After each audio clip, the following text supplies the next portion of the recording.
खामोश वाकयात में नए आने वाले दोस्तों से गुजारिश है कि चैनल को जरूर सब्सक्राइब करें और बेल आइकन पर जरूर क्लिक करें ताकि हर नई आने वाली वीडियो का नोटिफिकेशन आपको बर वक्त मिल सके। तो चलते हैं आज के एपिसोड की जानिब।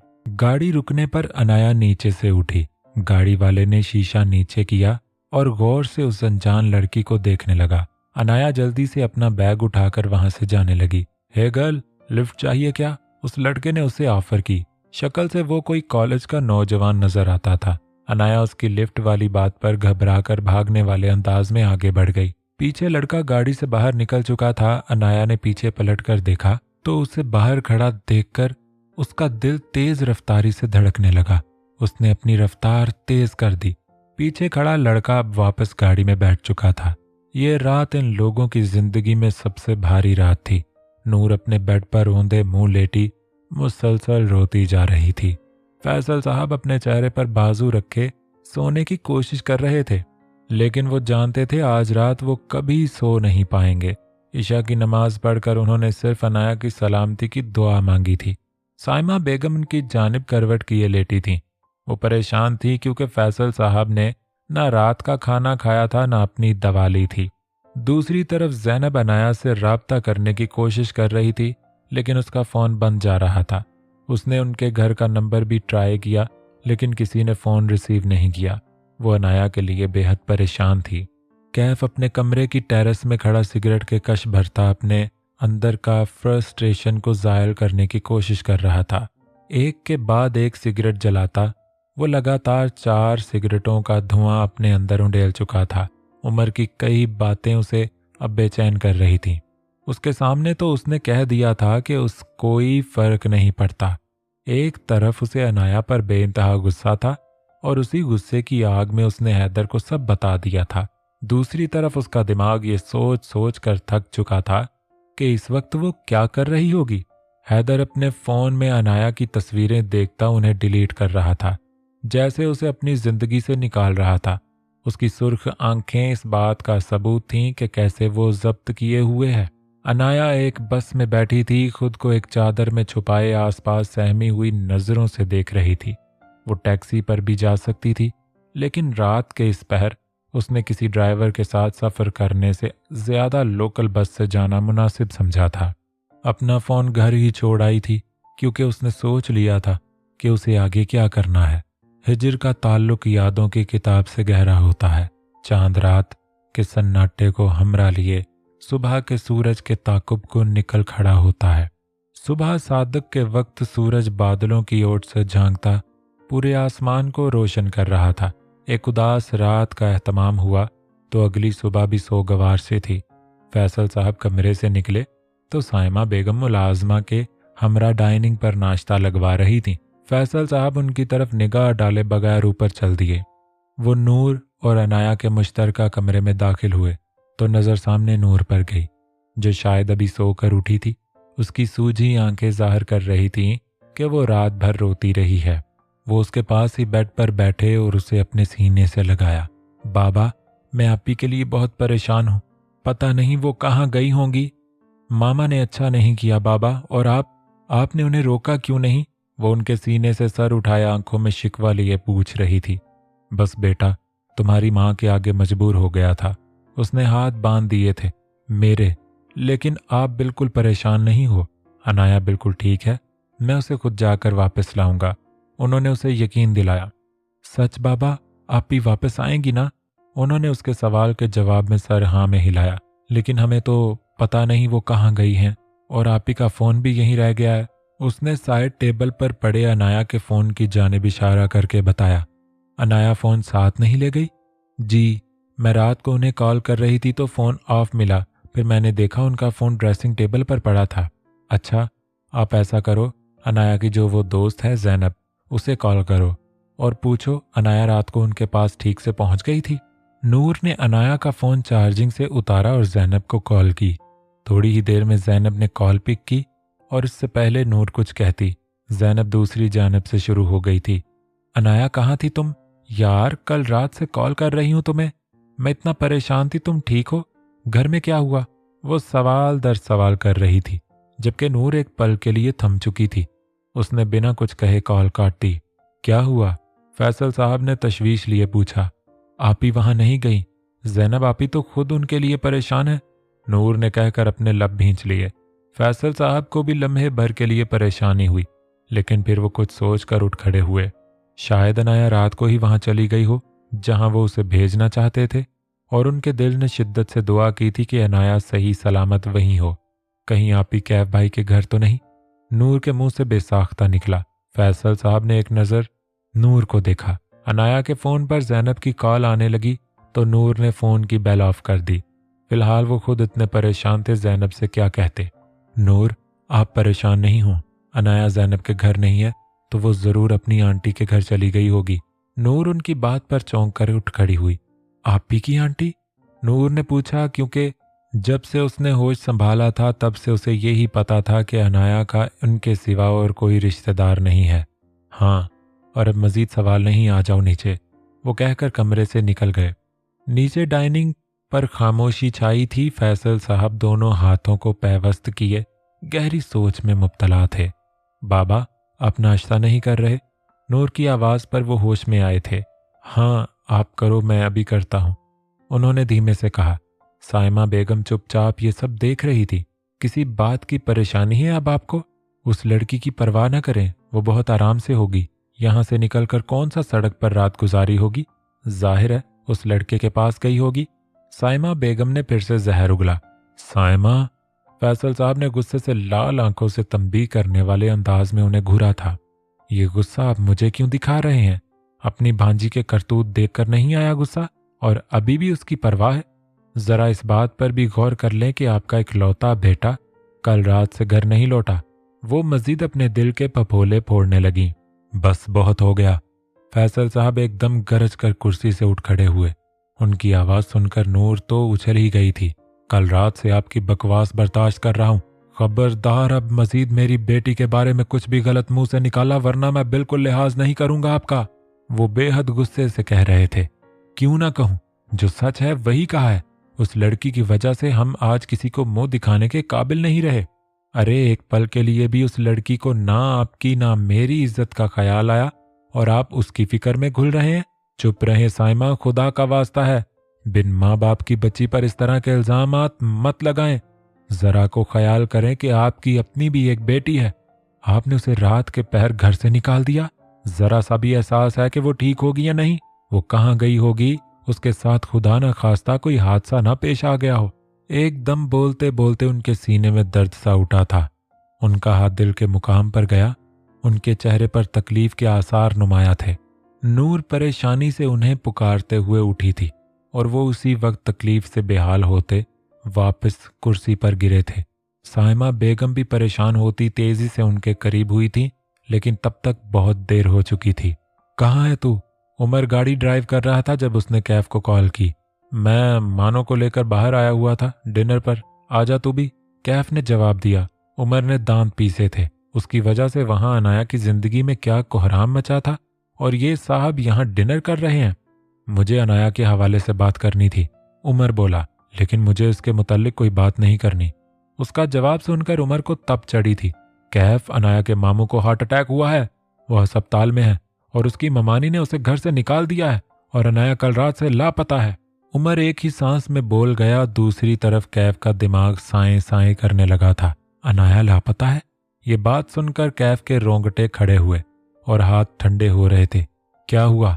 अब बोलती क्यों बंद हो गई? हाँ, उमर ने भी बदला लेने वाले अंदाज में दांत पीसते हुए कहा था, जबकि कैफ फोन बंद कर चुका था। उमर ने फोन गुस्से में साथ वाली सीट पर फेंका था। कैफ पागलों की तरह मुसलसल अनाया को कॉल कर रहा था, लेकिन दूसरी तरफ कोई जवाब नहीं मसूल हो रहा था। ये क्या हो गया है मुझसे? वो बड़बड़ाया। उसने इस तरह से एक हाथ अपने बालों में फंसाया, जबकि दूसरे हाथ से वो अब उमर को कॉल कर रहा था। उमर से बात करने के बाद वो फौरन से मिनाल को घर ड्रॉप करके सीधा उमर की तरफ आया था। अब उसके घर के लॉन में खड़ा था। मैं बाहर लॉन में तेरा इंतजार कर रहा हूँ, कैफ ने उसे अपने आने की इतला दी। थोड़ी देर में उमर बाहर निकला, जो कि काफी गुस्से में नजर आ रहा था। कैफ उसे देखते ही उसकी जानिब लपका। अनाया कहाँ है उमर? मैं उसे कॉल कर रहा हूँ लेकिन वो रिस्पांस नहीं कर रही। उमर जवाबन उसे घूरता रहा था। तू बताएगा मुझे सारी बात? कैफ ने उसकी खामोशी पर गुस्से में चिल्लाकर कहा था। उमर का हाथ उठा था। उसने जोर से एक मुक्का उसके गाल पर मारा था। कैफ लड़खड़ाकर पीछे को हुआ। कमीने, अब आ गया उसका ख्याल। थोड़ी देर पहले तो भौंक रहा था कि मुझे उसके बारे में बात नहीं करनी, मुझे बाद में कोसना और जितनी मर्जी गालियां देना। फिलहाल मुझे सिर्फ ये जानना है अनाया कहाँ है। उमर का दिल तो चाह रहा था कि 2-3 और लगाए इसे, लेकिन ये ख्वाहिश बाद में पूरी करने का सोचकर उसने कैफ को सारी सूरत हाल से आगाह किया जो जैनब ने उसे बताई थी। जैनब शाम को जब अनाया के घर उससे मिलने गई थी तब उसे सब मालूम हुआ था। उनकी हिम्मत भी कैसे हुई अनाया के साथ ये सब करने की। हाँ, और वो उसका सो कॉल्ड कजन वो कहाँ था इस वक्त? उसने कैसे ये सब होने दिया? कैफ को तो तैश आया था, ये जो सब हुआ है ना, तू बराबर का शरीक है इसमें, समझा? उमर ने उसे आईना दिखाना चाहा। उसकी बात पर कैफ अपने लब भींच गया। फिलहाल परेशानी वाली बात यह है कैफ कि अनाया का कुछ पता नहीं, और पता नहीं बेचारी किस हाल में होगी, और इतनी रात को वो अकेली कहाँ गई होगी। उमर तशवीश लिए बोला। कैफ का दिल तेजी से धड़कने लगा और वजूद कांपा। वो कोई मनफी ख्याल अपने दिमाग में लाना भी नहीं चाहता था। उसे कुछ नहीं होगा, मैं उसे ढूंढ लूंगा, कैफ कहता वहां से जाने लगा जब उमर ने उसे कंधे से थाम कर रोका था। कहाँ ढूंढेगा और कैसे? मेरी बात सुन, अनाया के मामू की तबीयत थोड़ी संभलने दे, फिर देखते हैं क्या करना है। उमर, मैं तब तक ऐसे नहीं बैठ सकता। और उमर जानता था वो वाकई में तब तक सुकून से नहीं बैठेगा जब तक अनाया को अपनी आंखों के सामने नहीं देख लेता। रात का वक्त सारा मुर्तजा मेंशन रोशनियों में नहाया नजर आता था। कैफ ऊपर टेरेस पर मौजूद था। सफेद शर्ट की आस्तीन को कोहनियों तक मोड़ रखे, दोनों हाथ रेलिंग पर टिकाए, वो अफसुर्दा नजर आ रहा था। बाल बेतरतीबी से माथे पर बिखरे थे। आज 3 दिन हो गए थे और अनाया का कुछ पता नहीं चला था। वो इन 3 दिनों में हर हद तक गया था उसे ढूंढने में, लेकिन अभी तक कोई खबर नहीं मिली थी। कुछ पता चला? उमर उसके पीछे ऊपर आया था। कैफ बिना उसकी तरफ देखे सर को ना में हिलाया। परेशान मत हो कैफ, वो जहां भी है ठीक है, फिलहाल यही काफी है। उमर ने उसे तसल्ली दी। उसने क्यों किया मेरे साथ ये? मुझसे नाराज रहती, झगड़ लेती, लेकिन इतनी बड़ी सजा ना देती। वो दुख भरे लहजे में बोला। सब ऐसा हो जाएगा अंदाजा न था। समझ नहीं आता इस सब में ज्यादा कसूरवार कौन है। उमर सीने पर हाथ बांध कर बोला। कैफ के दिमाग में एकदम सब क्लिक हुआ था। इस सब में तो वो भूल गया था कि ये किया धरा सब नताशा का है। कैफ की आंखें यकदम गुस्से से लाल हुई थीं। नताशा, उसके लहजे में सख्ती थी। उमर ठटका था। कैफ एकदम पलटा था। उसने उमर को देखा। ये सब नताशा की वजह से हुआ है। अगर वो अनाया से ये सब ना कहती तो हमारा झगड़ा ना होता। ना मैं उसके कजन से कुछ कहता और ना वो अपने घर से निकाली जाती। और उसके मामू, वो कहते कहते एकदम अपने लब भींच गया। अनाया के मामू उसी रात को इंतकाल कर गए थे, जिस दिन वो हार्ट अटैक की वजह से अस्पताल मुंतकिल हुए थे। कैफ को ये जानकर बेहद दुख हुआ था। उसे लगा था इस सब में कहीं ना कहीं वो जिम्मेदार है। उमर ने आगे बढ़कर उसके कंधे पर हाथ रखा था। अब क्या करना है? उमर ने इस्तफसार किया। नताशा कहाँ मिलेगी? कैफ ने उसकी आंखों में देखते हुए सर्द लहजे में पूछा था। फैसल साहब के जाने के बाद से उनके घर में जैसे सबको चुप सी लग गई थी। कोई किसी से बात नहीं कर रहा था। हैदर जब उस रात को अस्पताल पहुंचा तब तक बहुत देर हो चुकी थी। उसके बाबा उसे छोड़कर जा चुके थे। साइमा बेगम भी निढाल थी। ये सदमा उन सबको तोड़ गया था। फैसल साहब को दफनाने के बाद से नूर का इतना बुरा हाल था कि वो बेहोश हो गई थी और पूरा एक दिन होशो हवास से बेगाना रही थी। हैदर का भी इतना ही बुरा हाल था। साइमा बेगम जनाजे के बाद से अपने कमरे में बंद रहती थी। जैनब ने नूर को संभाला था और उसे हौसला दिया कि इसे इस वक्त हिम्मत से काम लेना है और सब संभालना है। जैनब रोज उनके घर आती थी और नूर के साथ मिलकर उसकी मदद करती। घर में अफसोस करने वालों का आना जाना लगा रहता था। बहुत से उनके जान पहचान के लोगों ने अनाया का भी पूछा था और उसको वहां ना पाकर औरतों में चहमगोइयां भी थीं कि वो नजर क्यों नहीं आई। जिस पर जैनब ने यह कहकर बात को संभाल लिया कि अनाया को गहरा सदमा हुआ है और उसकी तबीयत नासाज है, इसीलिए वो अपने कमरे में है। नूर के जरिए जैनब को ये तो पता चल गया था कि अनाया अपनी किसी आंटी के घर पर है। कैफ के जोर देने पर उसने नूर से उनके घर का मालूम किया तो पता चला कि वो नहीं जानती, ये सिर्फ उसके बाबा को पता था कि वो कहाँ पर है। हैदर भी अभी तक उस बात से अनजान था। वो तो इतने गहरे सदमे में था कि इन 3 दिनों में भी वो अनाया की गैर मौजूदगी को महसूस नहीं कर पाया। लेफ्टिनेंट जनरल आसम हैदर के घर इसके वालिद की ताज़ियत के लिए आए थे। हैदर मुलाजमा को किचन में उनके लिए चाय पानी का कहने आया था। जब उसे ज़ैनब किचन से निकलती हुई दिखी, वो एक पल के लिए रुककर उसे देखता रहा। उसे याद आया था कि 3 दिन से वो इनके घर थी और नूर के साथ मिलकर सब देख रही थी। वो इससे 2-3 बार मिल चुका था और बस सिरसरी सा जानता था कि वो अनाया की दोस्त है। वो उससे शुक्रिया कहना चाहता था, लेकिन साथ ही उसने नोट किया था उसने अनाया को नहीं देखा था जब से वो वापस आया था, और अनाया का ख्याल आते ही दिल में एक बार फिर से टेस सी उठी थी, लेकिन उसने खुद को बरवक्त संभाला। ज़ैनब भी एक नज़र उस पर डालकर पास से गुजरकर जाने लगी जब हैदर के रोकने पर वापस पलटी थी। मैं असल में आपका शुक्रिया अदा करना चाहता था, हैदर ने बात का आगाज किया। इसमें शुक्रिया की कोई बात नहीं, ये मेरा भी घर है और मुझे अंकल के जाने का बहुत अफसोस हुआ। अल्लाह उनके दर्जात बुलंद करे, आमीन। ज़ैनब ने हैदर से अफसोस किया। आमीन, हैदर भी ज़ेरे लब बोला। मैं अब चलती हूँ, काफ़ी देर हो गई है, ज़ैनब ने कहा। अनाया, वो आगे पूछना चाहता था लेकिन उसके नाम पर ही रुक गया। ज़ैनब ने उसे सवालिया नज़रों से देखा। वो कैसी है? मेरा मतलब था मैंने उसे देखा नहीं। शायद आप जानते नहीं हैं, वो इस वक्त इस घर में मौजूद नहीं है। क्या मतलब? हैदर ने नासमझी से पूछा। मतलब तो आप नूर से पूछ लें, क्योंकि मेरे ख्याल से इससे बेहतर आपको कोई भी नहीं बता पाएगा, ज़ैनब कहकर वहां से जा चुकी थी। कैफ और उमर नताशा के घर पहुंचे तो उसकी मुलाजमा ने उन्हें ड्राइंग रूम में इंतजार करने का कहा और खुद नताशा को बुलाने चल दी। कैफ, जरा ध्यान से और प्लीज गुस्सा मत करना, उमर ने एक बार फिर उसे तंबीह की थी। वो नहीं चाहता था कि कैफ गुस्से में आकर अपना आपा खो दे, जिससे नुकसान उल्टा कैफ का ही होता। उमर ने नताशा को कॉल करके मिलने का कहा था जब उसने उमर को अपने घर बुलवाया था। नताशा के पेरेंट्स आउट ऑफ सिटी थे। नताशा को उमर के लहजे से अंदाजा तो हो गया था कि वो सब जान चुका है और जरूर इसी बाबत वो उससे बात करने आ रहा है, लेकिन उसे ये नहीं मालूम था कि कैफ भी उसके हमरा होगा। वो ड्राइंग रूम में दाखिल हुई तो कैफ को देखकर वहीं ठटक कर रुक गई। कैफ ने उसे देखा तो उसके असाब तन गए। क्यों किया तुमने ये सब? उसके लहजे की सख्ती से एक पल को नताशा घबरा गई थी। क्या बिगाड़ा था मैंने तुम्हारा?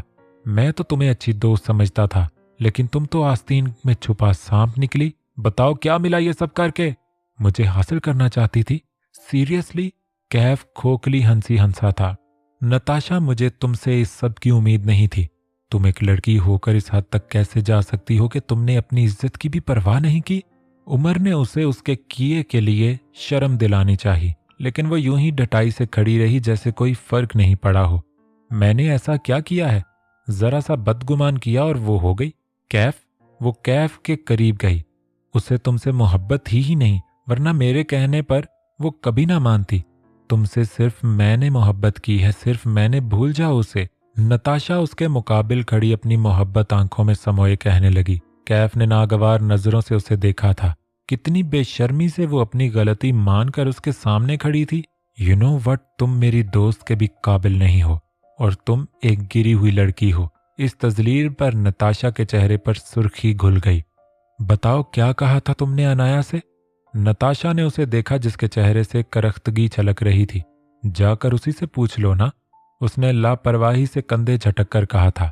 कैफ एकदम आगे बढ़ा और उसके गले से पकड़कर उसका गला दबाने लगा। नताशा की तो आंखें ही बाहर को उबल आईं।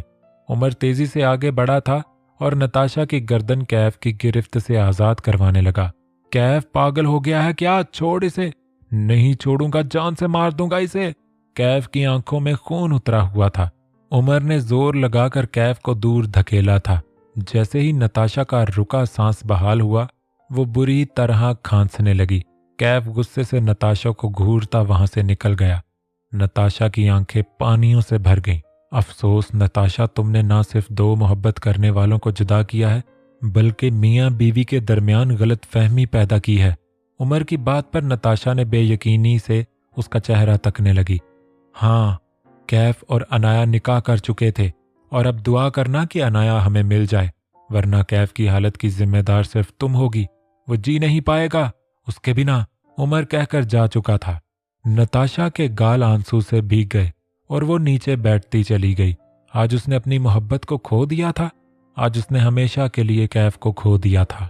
हैदर मेहमानों से रुखसत लेकर सीधा नूर के पास आया था। नूर ने उसे रात जो हुआ सब बता दिया। सब मेरी गलती है। उसकी आंखें डुबडुबा गईं। बंद हाथ की मुट्ठी लबों पर जमाए उसने खुद पर काबू किया। वो मर्द था, वो भी आम नहीं, पाकिस्तान की आर्मी का सिपा सालार था। रो नहीं सकता था। एकदम तैश में आता वो उठा था और नीचे साइमा बेगम के कमरे की तरफ चल दिया। उनके कमरे का दरवाज़ा खोलता वो अंदर दाखिल हुआ। साइमा बेगम सामने ही बैकग्राउंड से टेक लगाए आंखें मूंदे हुए थी कि दरवाज़ा खुलने पर उन्होंने आंखें वाह किए अपने बेटे को देखा था।